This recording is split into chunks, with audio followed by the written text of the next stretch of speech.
Guys, I think it's finally time that we put the whole YouTuber stigma to rest. Maybe it has already, but I could be late to the party. I'm not sure. All I know is that I woke up the other day to a feed full of Rush, and it was a big announcement. They said that they're going back out on tour, and I only had two questions. I was like, okay, when do tickets go on sale? And second, who the hell is replacing Neil? Well, it turns out they're actually going with this German gal named Annika Niles. And I had no idea about her. I actually started doing some research right away. I was like, I gotta find out where this lady comes from. You know, how do you go from obscurity basically to being in Rush? For us, it seemed like overnight. Well, I quickly began to realize that it was not an overnight thing.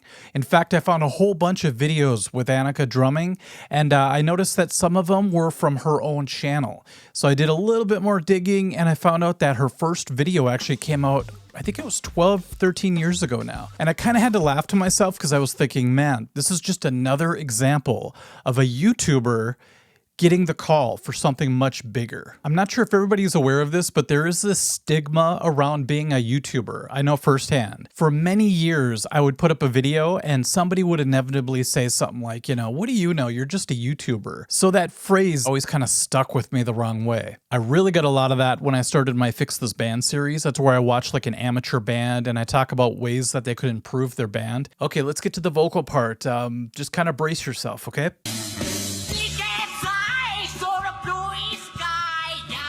Okay, so lots of issues going on.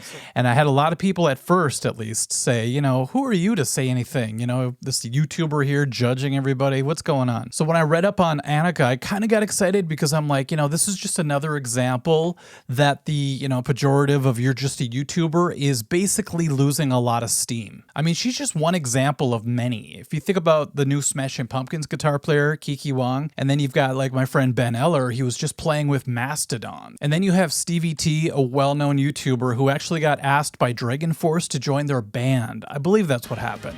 And he actually turned them down. I think he was just kind of freaked out by the whole thing. I don't know the details, but it's cool that they actually offered him the gig. And then Journey found Arnell through YouTube videos.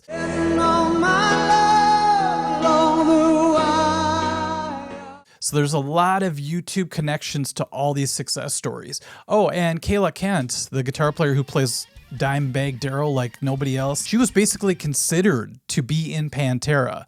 But of course, the job went to Zakk Wylde. Kind of hard to outbid Zakk in that world, you know. But could you imagine almost getting the call to be in frickin' Pantera? That had to have been awesome. The issue is that just because you have a YouTube channel, it doesn't mean that's all you do. I think at first, at least, a lot of people assumed that it was kind of like when people say, oh, those who can't do teach.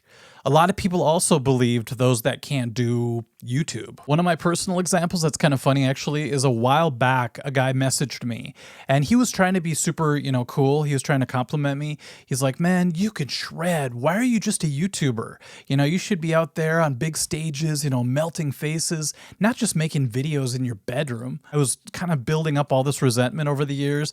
And so when I finally felt like I could, you know, let it out, I did on this poor guy. I was trying to be cool about it, but I'm like, first of all, this isn't my bedroom. You know, this is actually a music studio that I rent. And then I told him about my history. You know, I'm like, I started violin at age 10, started playing drums and guitar. He didn't need to hear all this, but I had to say it. And then I started an original metal band and we were together for like 8 years and we played all these shows. After that, I joined all these other bands. I played everywhere from a garage to stadiums. During that, I started teaching private lessons and I did that for 10 years at a certain location before I started my own school. I started my YouTube channel around 2008 and it didn't pick up any steam till about 2017. So in essence, I had been teaching about 23 years privately before I ever had any success on YouTube. I kind of just wanted the guy to know that just because, you know, someone makes YouTube videos, it doesn't mean that that's all they do. It's kind of like they see you as a one-dimensional musician. What's funny is nowadays when you say YouTuber, you kind of have to realize that it's a full spectrum of different types of people. You know, you have the bedroom warriors, you know, the people that practice in their bedrooms and they'll put out a video every once in a while and maybe they'll do a live stream here and there.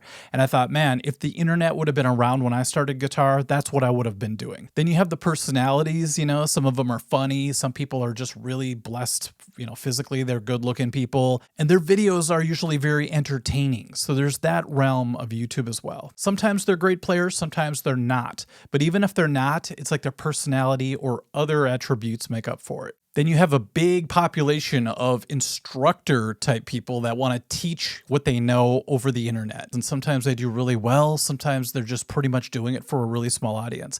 But, you know, that's where I started off. Then you've got people like me who are lifelong, you know, musicians that want to share stories and teach and, you know, do reviews and do whatever they are inspired by on YouTube. And now we seem to have more and more of the next level, which is going to be the more famous people that are out touring. They're joining big bands. I think for a long time, it seemed like it was beneath some of these musicians to have a channel, because in a weird way, it's almost like it makes them more human, more part of the pack or whatever. And they're just, you know, maybe too busy to even keep a channel going. So it's great to see these more successful YouTubers kind of killing the stigma of what it means to be a YouTuber. Like the other day, I was at a coffee shop that I go to all the time, and the girl there is like, "You come here every day, you know, is it on your way to your job or something?"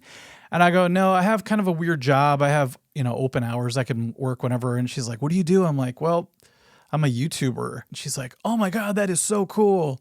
And that's such a different reaction than I got years ago when I told somebody I was a YouTuber and they're just like rolling their eyes. And I'm really curious how it's going to end up going for my fellow YouTuber Annika in Rush. I mean, that's just crazy. I've been watching all her videos, seeing that she's a very dynamic player. You know, every video she seems to have a different drum set, playing a different style of music, and she's just got the chops for anything, it seems like. My question is she going to wear some of Neil's exotic headwear? Just in honor of him, you know? That'd be so sweet. Okay, everyone, in the comment section, let me know what you think of when you think of a YouTuber. You know, is it still like a negative thing in your mind, or is it changed over the years? Thank you for watching this quick video. I just kind of had to rant a little bit today, but I appreciate it. We'll catch you later. Bye-bye.